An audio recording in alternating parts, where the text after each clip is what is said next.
cresceu, que nem eu lá atrás, você viu Costinha, você viu Ari Toledo, você viu o Jô, você viu o Chico Anísio, você é dessa galera também que nem eu que vi. E hoje, a gente tá no mundo de hoje.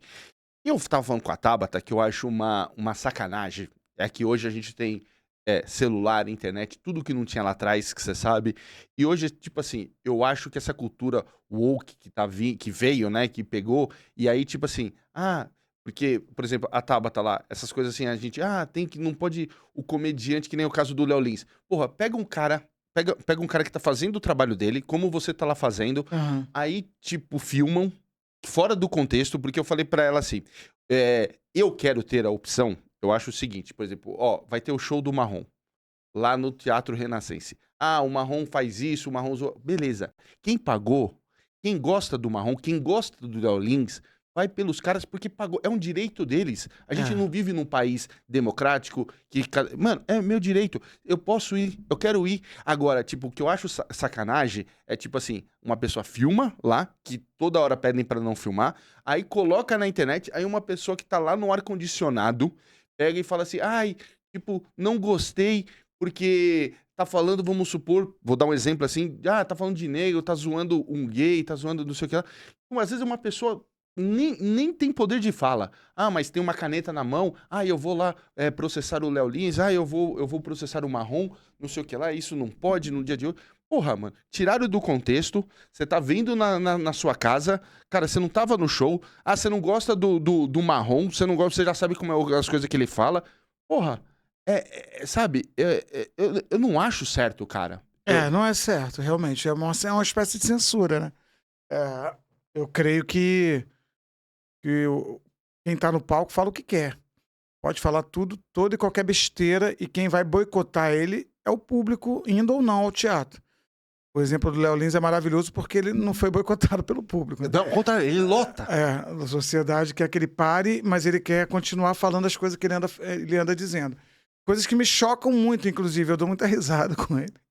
Eu primeiro dou risada e depois falo, nossa, por que eu ri disso? Sim. Mas é o que ele quer causar em nós, essa estranheza. E é uma qualidade do humor, é uma das maneiras de fazer humor. Eu acho maravilhoso que tem alguns, assim como ele, o Di Lopes, uma galera que faz humor chamado humor negro, porque senão fica todo mundo também numa esfera só de comunicação, entendeu? Agora, o fato de... Eu não quero ser humorista bonzinho também, eu faço umas piadas que tem gente que não gosta, assim, eu faço piada de preto que tem preto que não gosta. Mas aí tudo bem, eu tô falando uma coisa sobre mim, entendeu?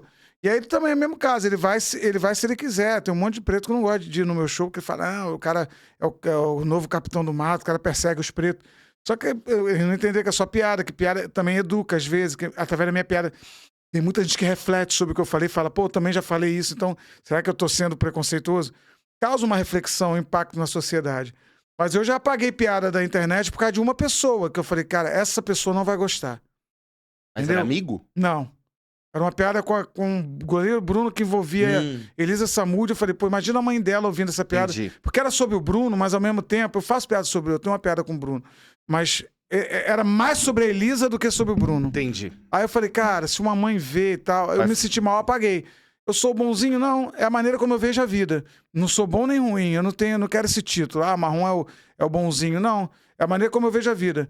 O Léo vê de uma outra maneira. Então, e eu acho que ofender o coletivo é mais gostoso do que ofender uma pessoa só. Sim. E ele ofende muito o coletivo. Sim. Entendeu? Então, tipo assim, quando você tá ofendendo o coletivo, é uma turma que tá se virando, que estão juntas para se defender. Uma pessoa só é sobre aquela pessoa. Aí eu fico muito... Aí eu não faço. Concordo. Às vezes faço, me arrependo e apago. Então, eu já apaguei, mas eu respeito quem não apaga, quem peita até o final, quem vai até o final. A comédia tem que ser livre, né, cara? A gente precisa de liberdade pra comédia. Lógico. Porque as pessoas falam, mas tá reforçando estereótipos. Eu acho que o Léo reforça muito mesmo. Às vezes, a piada do Léo reforça aquilo que a gente tá tentando apagar da sociedade. Mas a comédia, ela também tá ali pra te esfregar na cara, entendeu? Então, esse reforço não é em vão. É diferente do reforço de um político falando. Quando um político fala uma merda, como esses dias um político relativizou o Vini Júnior, falou, mas e os animais? Ninguém defende o macaco e tal. Nossa, então, isso vindo de um político é muito ruim, porque aí reforça, ele tem compromisso com a verdade, a comédia não, entendeu? Então, o cara que ouve um político desse pode ser influenciado a pensar como ele.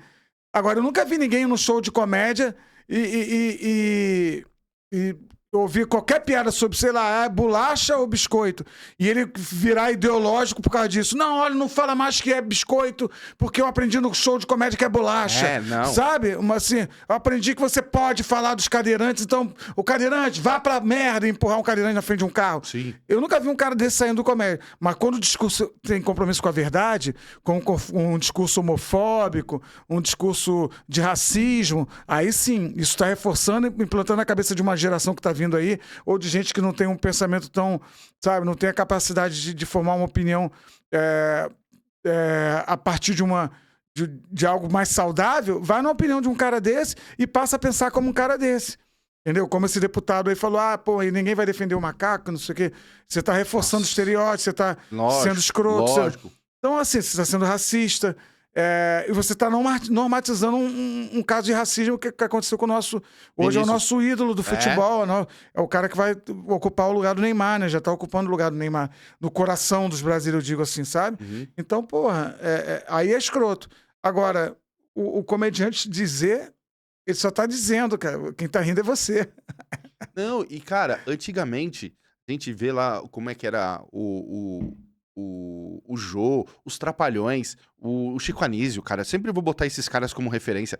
Pô, a gente ia no show do Chico Anísio ali, pô, eu era pequeno e tal, então não ia no show, mas depois... E você via na televisão, zoava, falava, porra, e não tinha esse mimimi, não tinha essas coisas. Eu acho que no caso da televisão, eu não quero que os Trapalhões voltem a ter o direito, entendeu, de dizer o que dizia. Porque o reflexo que vai causar isso na sociedade hoje... Por exemplo, ele chamava o Mussum de grande pássaro negro, se referindo ao urubu e tal. Sim. Aquilo tinha um impacto na sociedade naquela época. O impacto que isso tem hoje na sociedade é outro, entendeu? Então, é sim um reforço de estereótipo, mas é uma TV aberta e que você ainda é o maior meio de entretenimento do nosso país. Brasil. Apesar de a gente achar que a internet, a televisão ainda é o maior meio de entretenimento. Então, tem muita gente que está presa àqueles 6 canais, 4 hoje, né? Que tem Globo, SBT, Record e Rede TV. Acho que é Bandeirantes, 5 canais, 6 canais.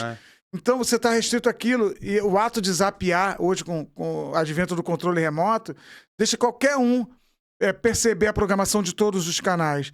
Então, eu acho que eu acho que é complicado fazer certos tipos de comédia na televisão, porque você está despejando no grande público reforço dos preconceitos, entendeu? Brincadeiras de intolerância que viram bullying, que matam dentro da escola. Então, eu de verdade não queria ver os Trapalhões dizendo as coisas que dizia.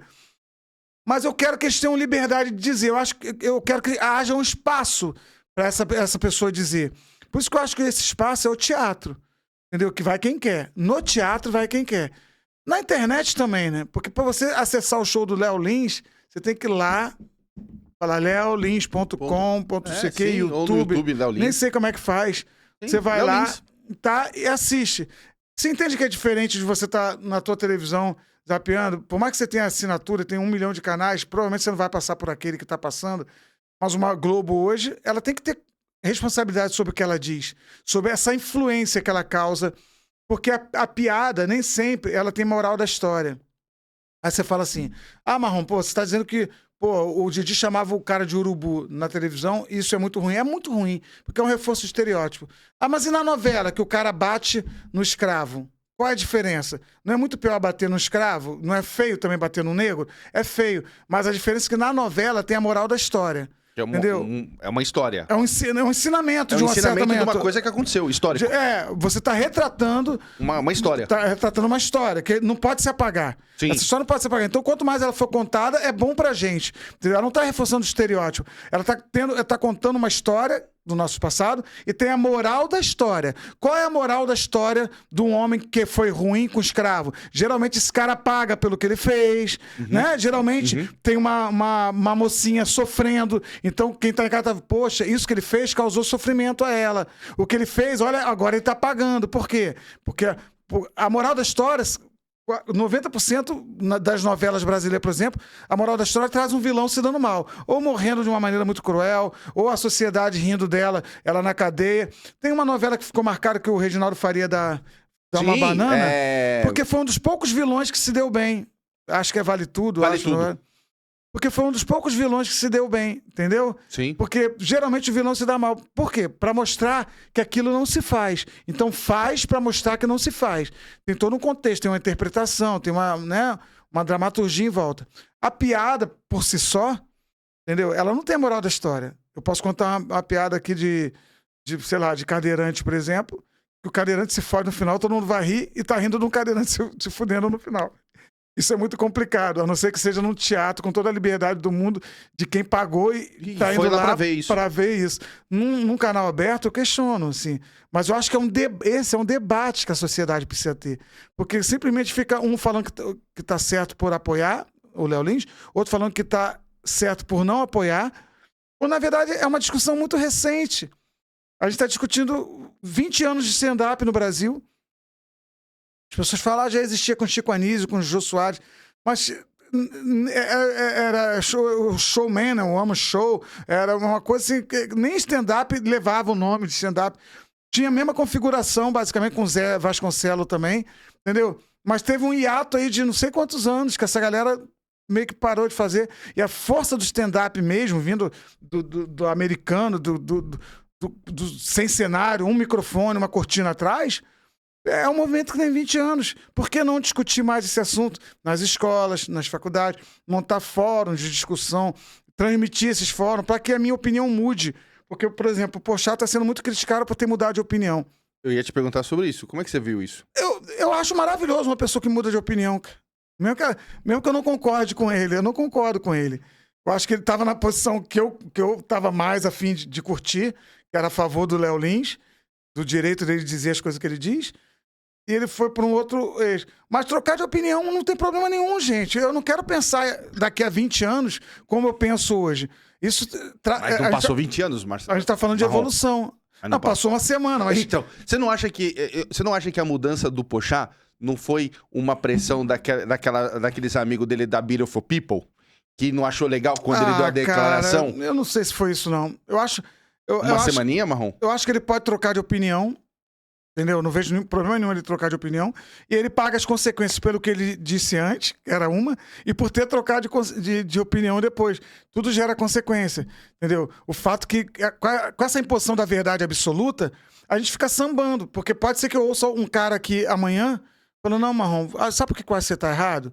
Porque eu acho que é isso, isso e isso. Você fala, caralho, eu não tinha visto por esse ponto de vista.